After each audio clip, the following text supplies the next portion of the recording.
Hello friends, welcome है आप सभी का एक बार फिर से। Today we are going to discuss about lesson 18। Rural curriculum का जो लेसन 18 है वो फैमिली एंड माइंडसेट वर्कशॉप से रिलेटेड है। तो आज हम लोग इसी लेसन को डिस्कस करने वाले हैं। तो स्टेप वाइज हम स्टेप वाइज सारी चीज़ें क्लियर करने की कोशिश करेंगे। वीडियो को पूरा कंप्लीट देखिएगा। और अगर आपको कोई भी चीज़ ऐसी लगती है जो हमें अपने वीडियो के अंदर और ज़्यादा इन्वॉल्व करना चाहिए, मेक श्योर आप कमेंट करें एंड प्लीज सजेस्ट अस कि हम और इसको और बेहतर तरीके से कैसे कर सकते हैं। अगर आपको समझने में किसी चीज़ में प्रॉब्लम आ रहा है, you can just leave a comment कि सर ये चीज़ आप इसको और बेहतर तरीके से कर सकते हैं। ओके, सो देर ना करते हुए लेट्स स्टार्ट आवर डिस्कशन।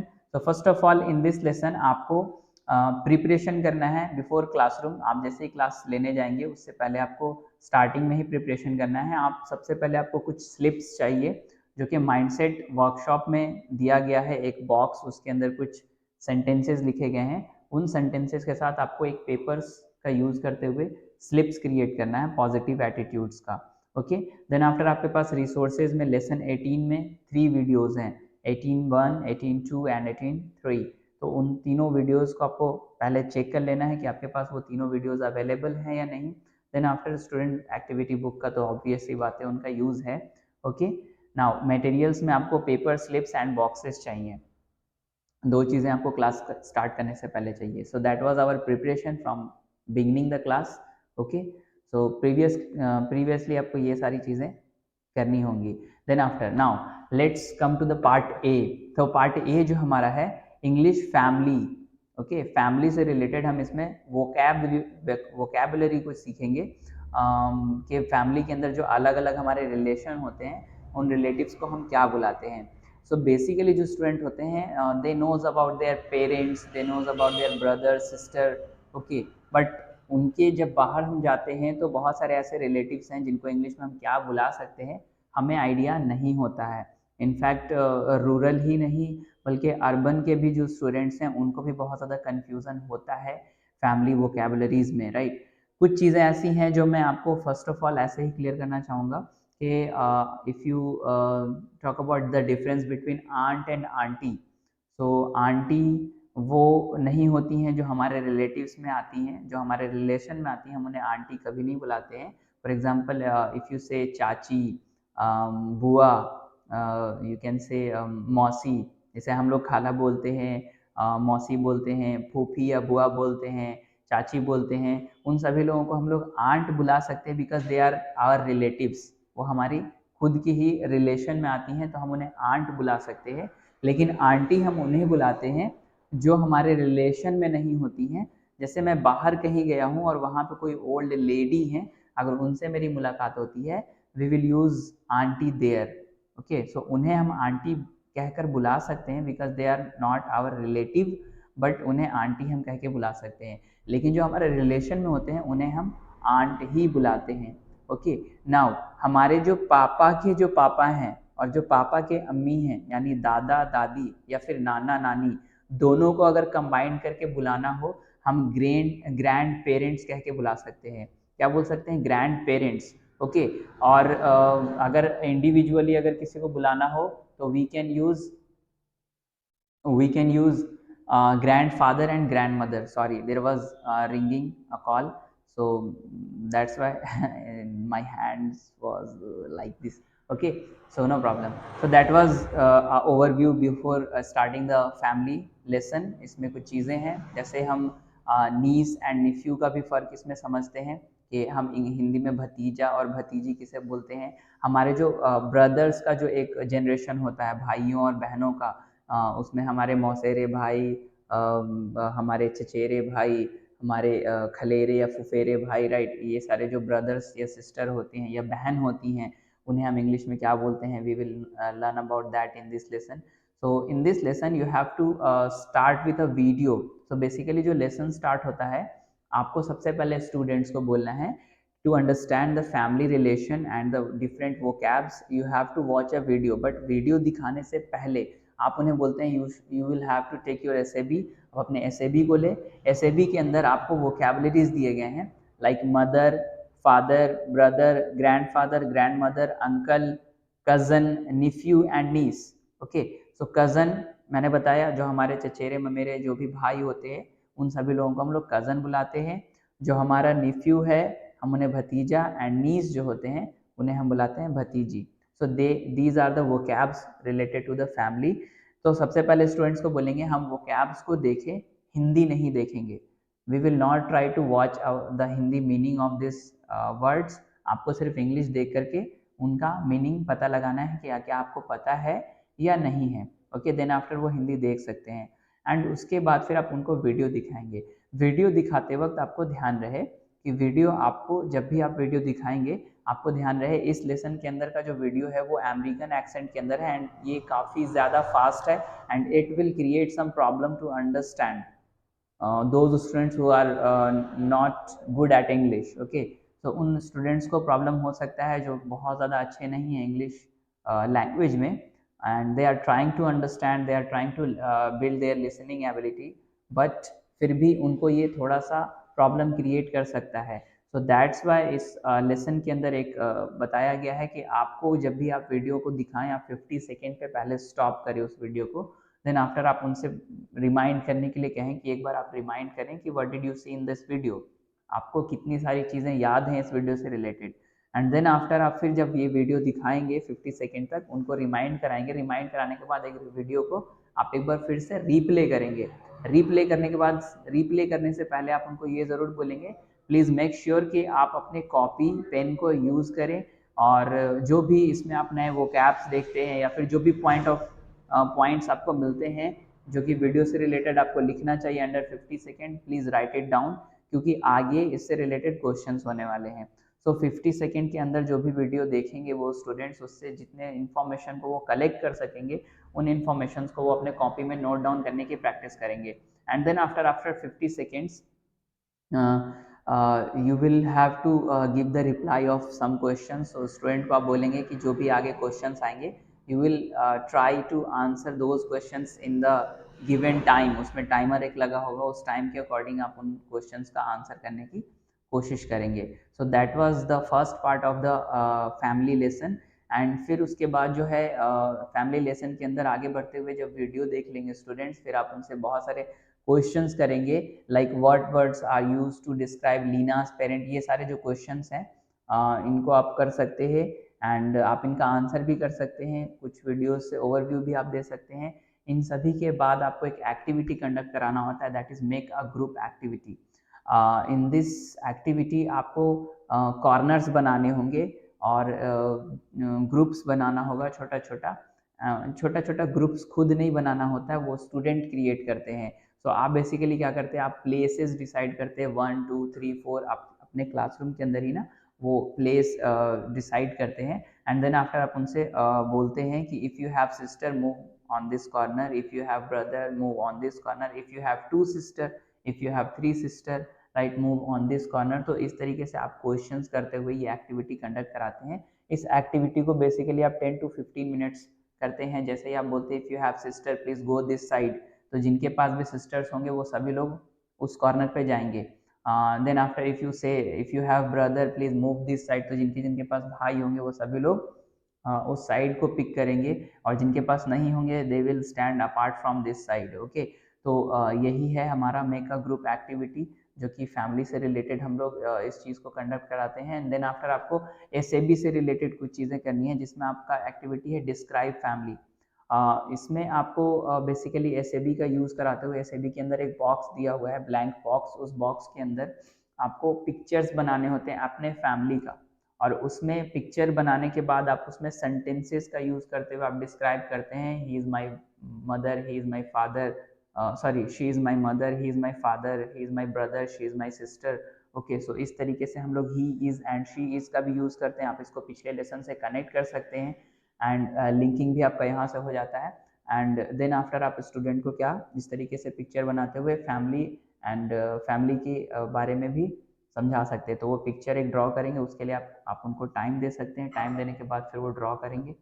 अब जब ये ड्रॉ हो जाएगा, ड्राइंग हो जाएगी, अगर आप स्टूडेंट आपके कंफर्टेबल हैं, you will ask them to share with the whole class, you will ask them to show the drawings and the sentences which he used, he will share with the whole class। and then after आप उनको exercise सी के लिए बोलते हैं, जिसके अंदर basically कुछ questions किए गए हैं, उन क्वेश्चंस का उनको आंसर करना है। फॉर एग्जांपल उसमें क्वेश्चन दिया गया है who is your dash question mark. So आप वहाँ पे खुद से ही क्वेश्चन भी क्रिएट करते हैं फैमिली से रिलेटेड, एंड फिर फैमिली से रिलेटेड उसका आंसर भी दे सकते हैं। जैसे फॉर एग्जाम्पल इसमें लिखा है who is your dash question mark, अब वहाँ पे आप लिख सकते हैं who is your brother question mark, and then after उसके नीचे दिया गया है my dash is dash. Okay, so my brother is Aman. Okay, so आप इस तरीके से उस वीडियो के अंदर जो फिल इन द ब्लैंक्स है उसको आप कंप्लीट कराएंगे, एंड कंप्लीट कराने के बाद जो आपका ये फैमिली लेसन है वो ऑलमोस्ट कंप्लीट हो जाता है। जो हमारा लेसन 18 है इसका पार्ट ए कंप्लीट हो जाता है। इसके अंदर जो इंग्लिश लेसन इंग्लिश का था, इंग्लिश लेसन फैमिली का था, वो कंप्लीट हो जाता है। फिर आपको इसमें एक 5 मिनट्स का एनर्जाइजर है, that is look up. Okay, so ये एनर्जाइजर आई थिंक कि मेरे ब्रांच का ये जो एनर्जाइजर हुआ था लुकअप, उसका मैंने खुद के स्टूडेंट्स के ही प्रैक्टिकल वीडियोस मैंने अपलोड किए हैं यूट्यूब पे। I will share the link in the description box. मैं डिस्क्रिप्शन बॉक्स में वो लिंक शेयर कर दूंगा ताकि आप उसको प्रैक्टिकली देख सके कि लुकअप एक्टिविटी को कैसे कंडक्ट कराते हैं। बट ओवरव्यू के लिए मैं बता दूं कि इस एक्टिविटी में आपको एक स्टूडेंट्स को ना, सारे स्टूडेंट्स को सर्कल में खड़ा करना होता है। सर्कल में खड़े करने के बाद आप उनको बोलते हैं now we are going to play a game that is look up, and in this game you have to nod your face, you have to watch the third button of your shirt down side. When I से look down, जब भी मैं बोलूंगा look down, आप अपने shirt के third button को नीचे की तरफ ऐसे फेस करके आप देखेंगे। ओके, जैसे ही आप ऐसे देख रहे होंगे और जैसे ही मैं आपको बोलूंगा लुक अप, आप सभी लोग एक सर्कल के अंदर खड़े होंगे और आप सभी लोगों को ऊपर देखना है। ध्यान रहे कि जैसे ही आप अपने नज़र को उठाते हैं, आप अपने दाएं या बाएं वाले इंसान को नहीं देखेंगे। देखना आपको इंसान को ही है, ऐसा नहीं कि आप जो भी कॉन्टेस्टेंट हैं उस गेम के अंदर आप उनके अलावा किसी और चीज़ की तरफ देख रहे हो, ऐसा नहीं है। आपको देखना किसी सामने वाले या किसी न किसी कंटेस्टेंट को ही देखना है, सिर्फ दाएं और बाएं वाले को नहीं देखना है। ओके, और जैसे ही आप इसको ऐसे उठाएंगे, आप जिसको भी देखेंगे बस उसकी नज़र आपके साथ नहीं मिलनी चाहिए। If both are looking at each other, अगर दोनों लोग एक दूसरे की तरफ देखेंगे, वो दोनों लोग इस लुकअप गेम से एलिमिनेट हो जाते हैं। Okay, so in this activity you have to do like this. आप इस तरीके से लुकअप एक्टिविटी को करा सकते हैं। माइंडसेट वर्कशॉप, इसका जो ऑब्जेक्टिव है वो यही है कि स्टूडेंट जो हैं अपने एफर्ट्स को वो कैसे अप्लाई कर सकते हैं, इस चीज़ को वो समझ सके। Develop students understanding that putting in effort can help them to get the most out of the FEA program and to succeed in life. जब भी आप किसी चीज़ के लिए एफर्ट लगाते हैं सही डायरेक्शन में, तो वो आपको कैसे मदद कर सकता है आपके लाइफ में, आपको कामयाब होने में, और साथ में एफईए प्रोग्राम को बेहतर तरीके से करने में। ओके, सो माइंडसेट वर्कशॉप जो है बेसिकली इसीलिए ताकि स्टूडेंट्स इस चीज़ को समझ सके कि वो कौन कौन से ऐसे एफर्ट्स हैं जिनको वो लगा सकते हैं ताकि आपने इस प्रोग्राम को, जो एफईए प्रोग्राम है, इसको वो अच्छे से कंप्लीट कर सकें। So first of all in this mindset workshop आप सभी से पहले उनको वीडियो दिखाते हैं लेसन 18 का पार्ट 2 एंड लेसन 18 का पार्ट 3।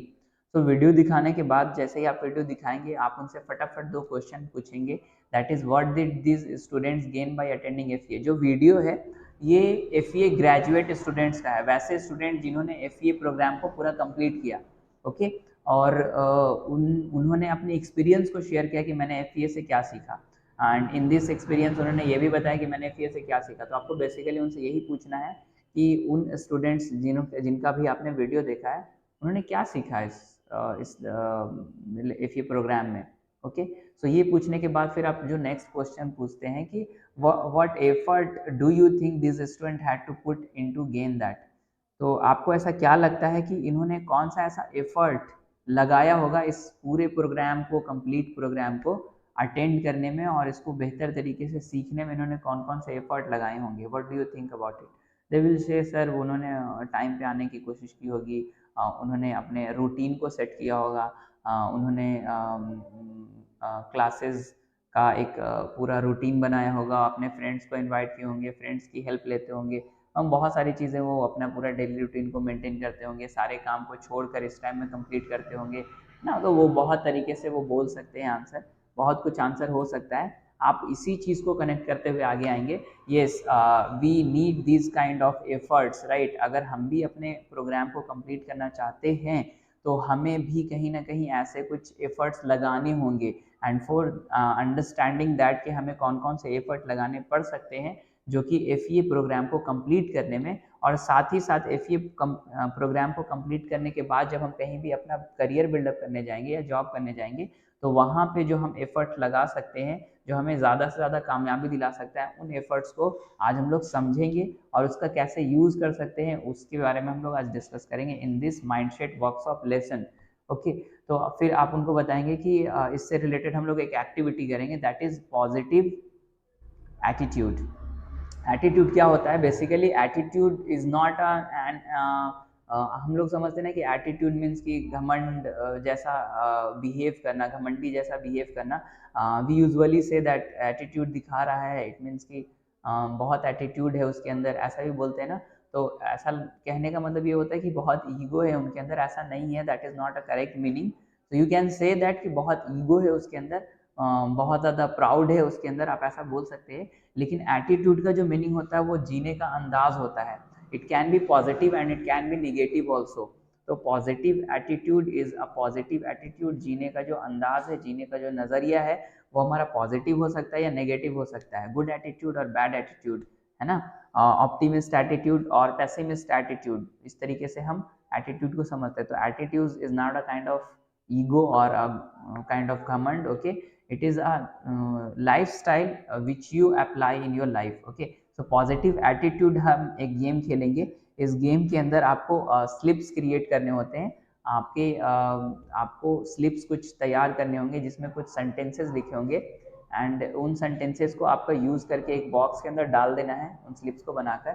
फिर स्टूडेंट क्या करेंगे, आप पेयर्स में स्टूडेंट्स को बुलाएंगे, पेयर्स में स्टूडेंट को बुलाकर बोलेंगे कि आप किसी भी एक स्लिप को उठाएं, पिक करें, उस स्लिप के अंदर जो सेंटेंस होगा उस सेंटेंस को आप आपस में डिस्कस करेंगे। Ask student to get into pair and choose a slip of paper from the box, they should discuss the questions below regarding their phrases and present their answer to the class. They can choose to present it by explaining it, role playing it or drawing it। तो वो क्या करेंगे, slip को उठाएंगे, उससे related वो तो या रोल प्ले कोई क्रिएट कर सकते हैं और या तो फिर कोई किसी तरीके का एक्सप्लेनेशन दे सकते हैं जिससे वो समझा सके सामने वाले को कि ये जो इसके अंदर जो स्लिप के अंदर लिखा गया है, राइट, तो वो कैसे मदद कर सकता है आपको आपके FE प्रोग्राम को कंप्लीट करने में और साथ ही साथ आपके करियर को अच्छी तरीके से और ज़्यादा ग्रोथ दिलाने में। ओके, सो आप इसको बता सकते हैं कि हमें इसके लिए 15 मिनट्स मिलता है ताकि हम डिस्कस करें एंड प्रिपेयर करें फॉर अ प्रेजेंटेशन। आप इसको चाहें तो ड्राइंग भी क्रिएट कर सकते हैं, ड्राइंग के जरिए भी आप इसको समझा सकते हैं। तो स्टूडेंट को आप टाइम देंगे, टाइम देने के बाद फिर कुछ क्वेश्चंस हैं जो कि रिलेटेड टू दीज टॉपिक्स है। क्वेश्चन करने से पहले मैं टॉपिक शेयर करना चाहूँगा कि टॉपिक्स क्या क्या हैं। तो इसके अंदर बेसिकली क्या लिखा होता है, अराइविंग ऑन टाइम मतलब समय से पहुंचना, शोइंग अप एवरी डे मतलब रोज क्लास में पहुंच जाना, रोज खुद को सामने लाकर खड़ा कर देना क्लास करने के लिए। तो that is showing up every day मतलब रोज प्रेजेंट रहना। देन है हेल्पिंग अदर्स, एक दूसरे की मदद करना ड्यूरिंग द क्लास के। हम समटाइम्स कुछ वीक स्टूडेंट होते हैं, अगर मैं एक अच्छा स्टूडेंट हूँ और सामने वाला अगर कोई वीक स्टूडेंट है, I will try to help him, इससे मेरी भी इम्प्रूवमेंट होती है। तो that is helping others. Listening carefully, that's a good habit, बहुत ज़रूरी है ध्यान से सुनना, चीज़ों को समझना एंड देन आफ्टर आंसर करना। So that's why it is very important, जो कि माइंडसेट वर्कशॉप के अंदर आता है। Asking questions, so if you have any confusion you will ask questions to facilitator, you will ask questions to your peers, okay, not for like a whispering question, you have to ask open questions to all and everyone so that they can learn from your questions and you will learn from their questions, okay। so asking question is a good habit, जो question पूछते हैं वो student आगे जाकर तेज होते हैं, जो question नहीं पूछते हैं वो आगे जाके बेवकूफ़ बने रह जाते हैं। So that's why asking question is very important. Sharing your ideas, so idea को शेयर करना, जो भी आपके आइडियाज़ हैं, जो ये आपसे सवाल पूछती है अलग अलग टॉपिक से रिलेटेड, तो आपके अंदर जो भी आइडियाज़ आते हैं आप उनको अगर शेयर करते हैं, so that's a good thing. ये सारी चीज़ें जो टॉपिक्स है ऐसे ही are trying something new, team work, being willing to make mistakes, working hard, ये सारी चीज़ें हैं जो आपको सेंटेंस में लिखना है। उन्हीं सेंटेंसेस पे स्टूडेंट क्या करेंगे, प्रेजेंटेशन तैयार करेंगे एंड फिर आप उनको जब प्रेजेंटेशन वो तैयार कर लेंगे वो प्रेजेंट कर सकते हैं। उनके साथ साथ आपको टीपीएस भी कराना है, that is think pair share. आपको टीपीएस क्या कराना है, what is one thing you are already good at doing that will help you succeed at FEA. Okay, so ऐसी कौन सी चीज़ है इसमें से जो आपको मदद कर सकती है आपको एफईए में अच्छा करने से। Okay, what is one thing you can work on improving. आप जा रहे सारे प्रेजेंटेशन देखने के बाद, सभी लोगों के प्रेजेंटेशन को देखने के बाद फिर आप सोचेंगे कि आप ऐसा कौन सा चीज़ है जो ऑलरेडी आप अच्छा कर रहे हैं। लेकिन ऐसा पहला सोच सवाल तो ये था कि आप कौन सी ऐसी चीज़ है जो आप एफईए के अंदर अच्छा कर रहे हैं जो आपको मदद करेगा कामयाब होने में। दूसरा सवाल ये है कि ऐसा कौन सा चीज़ है जो आप अभी अच्छा नहीं कर रहे हैं जो कि आपको जो कि आपको करना है उसको और बेहतर तरीके से। आप कौन सी ऐसी चीज़ है जिस पे आप वर्क करना चाहते हैं ताकि आप ज़्यादा से ज़्यादा इम्प्रूव कर सके खुद को। So that is the thing, ये एफईए माइंडसेट के अंदर आपको कराना है। देन आप सपोर्ट के लिए आप उन्हें स्टूडेंट सपोर्ट के लिए आपको ये चीज़ ज़रूर एक्सप्लेन करनी है कि एफईए जो है, ये जो प्रोग्राम है हमारा, ये आपको चैलेंज कर सकता है डिफरेंट डिफरेंट वेज में, अलग अलग तरीकों से आपको चैलेंज कर सकता है। आपको एफईए के अंदर क्लासरूम के अंदर ऑन स्टेज आकर के सभी को कुछ प्रेजेंटेशन करने के लिए बुलाया जा सकता है, आपको इंट्रोडक्शन देने के लिए बुलाया जा सकता है, आपको लोगों के सामने बोलने के लिए एफईए चैलेंज कर सकता है, राइट। आपको हिंदी छोड़कर इंग्लिश में बात करने के लिए एफईए चैलेंज कर सकता है। तो अलग अलग तरीके से एफईए के अंदर हम लोग टास्क देते हैं स्टूडेंट को जो कि स्टूडेंट के लिए चैलेंजेबल हो सकता है। क्या आप फिर भी उन सारे चैलेंजेस के बावजूद क्या आप एफईए प्रोग्राम को कंप्लीट करना चाहेंगे, दैट इज़ अ थिंग। अगर आप इसको करना चाहते हैं तब एफईए प्रोग्राम से आप बहुत ज़्यादा फ़ायदा उठा सकते हैं। ये चीज़ आपको स्टूडेंट को क्लियर करना है। आप स्टूडेंट से ये भी क्वेश्चन कर सकते हैं, अगर आप हार मान जाते हैं, what do you gain if you give up. अगर आप हार मान जाते हैं तो आप कौन सी चीज़ें जो हासिल कर लेंगे। अगर आप एफईए प्रोग्राम को छोड़ देते हैं या फिर आप जिस प्रोग्राम के लिए यहाँ पे आए हैं, अगर आपसे कोई क्वेश्चन किया जाता है या फिर आपको पब्लिक स्पीकिंग करने का मौका दिया जाता है, ऑन स्टेज आपको बुला लिया जाता है, इंग्लिश ना बोलकर हिंदी बोलने के लिए बोला जाता है, ये सारी चीज़ अगर आपको यहाँ पे करने के लिए बोली जाती हैं तो आप अगर उन सारी चीज़ों को नहीं करते हैं तो आपको क्या हासिल होगा। अगर आप छोड़ देते हैं, गिव अप कर देते हैं, आपको क्या मिल सकता है? आई थिंक कुछ नहीं है ना। लेकिन अगर आप इसको करते हैं, ट्राई करते हैं करने का ही, अगर आप इसके लिए आप वर्क हार्ड करते हैं तो आपको क्या मिल सकता है। डेफिनेटली वी नो दैट कि जो हमारे अंदर अभी नहीं है, जो स्किल्स की कमी है, like communication skill, personality development, body language, each and everything, English communication skill, English language, right, ये सारी चीज़ें जो हमारे अंदर नहीं है, अगर हम इन सारी एक्टिविटीज़ को करते हैं तो वी होप कि हम इसमें और ज़्यादा बेहतर होते चले जाएंगे। और ये जो हमारा है एफईए प्रोग्राम के ज़रिए जो हम ये सारी चीज़ें सीख रहे हैं, हम अपने अपने बहुत कुछ इम्प्रूवमेंट देख सकते हैं। तो स्टूडेंट को ये चीज़ें क्वेश्चन करनी है, क्वेश्चन करने के बाद एक्सप्लेन भी करना है। एफईए चैलेंज कर सकता है, आपको डिफ़िकल्टीज आ सकती हैं, please be ready for that and don't give up. अगर आप गिव अप करते हैं you will not learn anything. Okay, so that's a very very important thing जो आपको डिस्कस करना है माइंडसेट वर्कशॉप के अंदर। फिर आप स्टूडेंट से एक रैप अप क्लोजर ले सकते हैं FEA mindset and FEA program को समझने के बाद बेहतर तरीके से। आप उनसे पूछ सकते हैं कि आप अपने आप को रेट करें, अपने हैंड्स को यूज़ करके आप अपने आप को रेट करें कि on a scale of 1 to 5 के स्केल पे आप अपने आप को कितना परसेंट आप अपने ऊपर कॉन्फिडेंट हैं कि आप इस प्रोग्राम को कंप्लीट करेंगे। So you will rate if you are confident for 3 के मुझे लगता है कि 3 रैंक है कि मैं कंप्लीट करूंगा प्रोग्राम को, 4 रैंक है या 5 रैंक है। Yes, we will have to build some excitement कि सारे स्टूडेंट्स रैंक 5 करें। ओके, कि वो सारे स्टूडेंट एफईए प्रोग्राम को करने के लिए और ज़्यादा बेहतर तरीके से सोचें। We will think about that and student के अंदर एक्साइटमेंट पैदा करना आपका काम है। ओके, तो आप इसको करने की कोशिश करें एंड माइंडसेट वर्कशॉप से स्टूडेंट का माइंडसेट ये क्रिएट हो जाना चाहिए कि how will we can take the most benefit of this program. Okay, so student को ये चीज़ समझ में आ जाए एंड देन आफ्टर आप फिर रैप अप कर सकते हैं। रैप अप ड्रिल, जो stand up and sit down का जो ड्रिल होता है, you can use that drill, and in the last we will take the place together, and then student may should leave the class. and I hope कि आप सभी लोगों को ये लेसन क्लियर हो गया होगा, काफ़ी बेहतर तरीके से समझ आ गया होगा कि हम इस लेसन को कैसे कंडक्ट करेंगे। ध्यान रहे, आपको सिर्फ मेन जो आप माइंड मैप बनाते हैं, आपको सिर्फ मेन पॉइंट्स आपको याद रखने हैं कि कौन सा पॉइंट में क्या चीज़ें करानी हैं, और आप उस मेन पॉइंट्स को आप फिंगर्स पे भी काउंट करके उसको इजीली याद कर सकते हैं। जैसे for example at the first we are talking about the family, तो फैमिली में हमने वीडियो देखा, वीडियो देखने के बाद फिर हम लोगों ने डिस्कशन किया, डिस्कशन करने के बाद हम लोगों ने एसएबी ओपन करके जो वो कैप्स हम लोग देखे थे वो कैप्स देखे, एंड रीचेक किया कि क्या हम लोगों ने जो वीडियो के अंदर देखा वो सारी चीज़ें सही थी। देन आफ्टर हम लोगों ने एक एक्टिविटी किया, एक्टिविटी में हम लोगों ने पिक अ साइड किया था, I mean make a group activity था, ग्रुप्स हमने क्रिएट किया। देन आफ्टर हम लोगों ने एसएबी पे डिस्क्राइब फैमिली किया, नंबर 5 इफ ये डिस्क्राइब फैमिली किया। डिस्क्राइब फैमिली करने के बाद हम लोगों ने एसएबी के अंदर ही क्वेश्चन आंसर थे उसको कंप्लीट किया।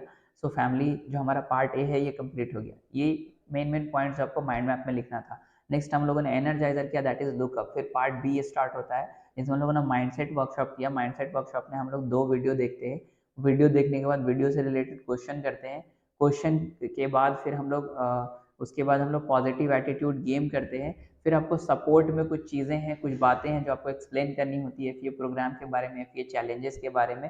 फिर उनका जो थाउट प्रोसेस है वो क्लियर करना होता है कि अगर स्टूडेंट FA प्रोग्राम को छोड़ देते हैं तो उनको क्या मिलेगा, अगर उसको कंप्लीट करते हैं, एफर्ट लगाते हैं तो उनको क्या बेनिफिट होगा। ये चीज़ें समझाने के बाद फिर आप रैप अप करते हैं, एंड रैप अप करने के बाद फिर आपका ये पूरा का पूरा 2.5 घंटे का लेसन कंप्लीट हो जाता है। सो ज़्यादा चीज़ें आपको याद करने की ज़रूरत नहीं है, बस आप लेसन को बेहतर तरीके से अगर समझ लेते हैं, आपका ऑब्जेक्टिव क्लियर होता है, you will be more confident, you will be